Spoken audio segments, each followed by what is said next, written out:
रायबरेली देश की सबसे दिलचस्प सेट रायबरेली और अमेठी में अपने घर को बचाने के लिए कांग्रेस ने पूरी ताकत झोंक दी। पिछले 3 दिन से रायबरेली जनपद में डेरा डालकर दोनों जनपदों में नुक्कड़ नाटक सभाओं को संबोधित किया जा रहा है। रायबरेली में बता दें कि प्रियंका गांधी ने सलोन तहसील स्थित मटका सूची पर सदेपुर डीह नसीराबाद सहित लगभग आधा दर्जन स्थानों पर नुक्कड़ सभाओं को संबोधित किया गया, जहां पर प्रियंका गांधी ने बीजेपी के साथ साथ प्रधानमंत्री पर भी जमकर हल्ला बोला। प्रियंका गांधी ने कहा कि भारतीय जनता पार्टी के प्रधानमंत्री नरेंद्र मोदी देश को 10 साल पीछे कर दिए हैं। देश एक बार फिर से बर्बादी के राह पर खड़ा हो गया है।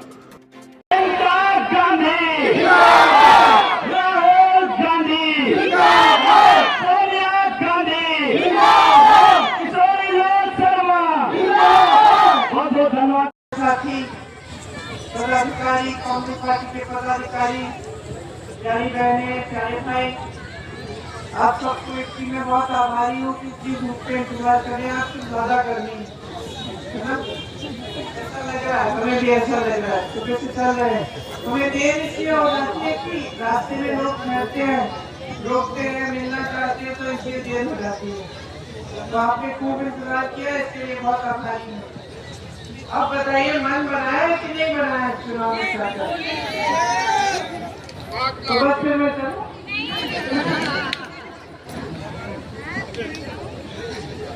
महान नेता कौन थे? महात्मा गांधी। महात्मा गांधी को जब गोली मारी नथुराम गोडसे ने, जब वो शहीद हुए देश के लिए, तो उनके मुंह से क्या निकला? हे राम, हे राम। भगवत गीता के सत्य की सीख पर चले महात्मा गांधी। पूरा जो आंदोलन चला जिसपे कांग्रेस पार्टी खड़ी हुई, वो सत्य के आधार पर आंदोलन था, एक धार्मिक आंदोलन था। और हम धर्म के विरोधी बन गए अचानक, तो झूठ फैलाने में माहिर हैं। यहाँ अमेठी में कितने झूठ फैलाए मेरे परिवार के बारे में, और इतनी जोरों से इन्होंने आक्रमण किया कि आपके व्हाट्सएप भर दिए, वीडियो आप भर दिए, झूठ झूठ झूठ झूठ। आप गुमराह भी हो गए, भाई को आपने हरा भी दिया, जबकि इतने काम किए थे यहाँ संसदीय क्षेत्र में। इनका काम ही यह है कि आपको गुमराह करना और गुमराह करके आपका वोट देना। पहले बैठी है, पिछले चुनाव में मुझे याद है घर के अंदर नहीं दिखा कोई। 10 सालों से गरीबी बढ़ी है, महंगाई बढ़ी है, बेरोजगारी बढ़ी है, किसानों की मुसीबतें बढ़ी हैं, और आपके जो बड़े खरबपंथी मित्र हैं उनका जीवन खुशियों से भरा है।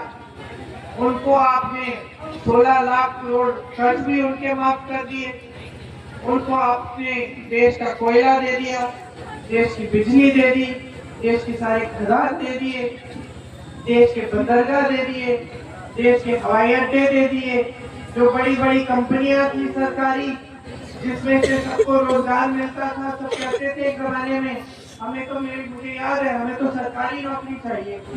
क्यों? क्योंकि सरकारी नौकरी अस्थायी होती है और फिर पेंशन मिलता है। आज ना पेंशन मिलता है पुराना वाला, ना आपको स्थायी रोजगार मिलता है। तमाम सरकार में पद खाली पड़े हैं, 30 लाख पद खाली पड़े हैं, मोदी जी की सरकार ने भरे नहीं है। 30 लाख पद खाली है, सारे नौजवान खाली हैं। आप जो है तमाम संघर्षों से जूझ रहे हैं, आपका जीवन संकटों से भरा हुआ है। आपको ये नहीं पता कि अगर 2-3 दिन की दिहाड़ी नहीं मिलेगी तो कैसे गुजारा होगा। कोई ना कोई भूखा सोएगा घर में।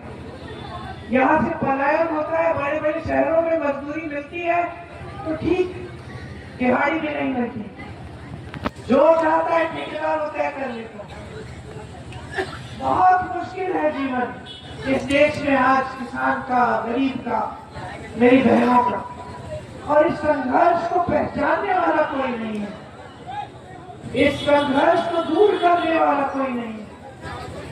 मोदी जी ने बहुत बड़े बड़े सपने दिखाए थे, आपको बताया था कि ये सपने साकार होंगे, 10 साल बीत गए। 10 साल बाद मोदी जी के पास एक काम नहीं है दिखाने लायक। आपके सामने आते हैं तो वही पुरानी बातें। तब कहते थे सबका विकास, आज कहते हैं विकसित भारत। आज तो कह रहे हैं कि 2047 में 2047 का प्लान है। मैं तो कहती हूँ भैया अगले साल का प्लान बना दो तो यही काफी है।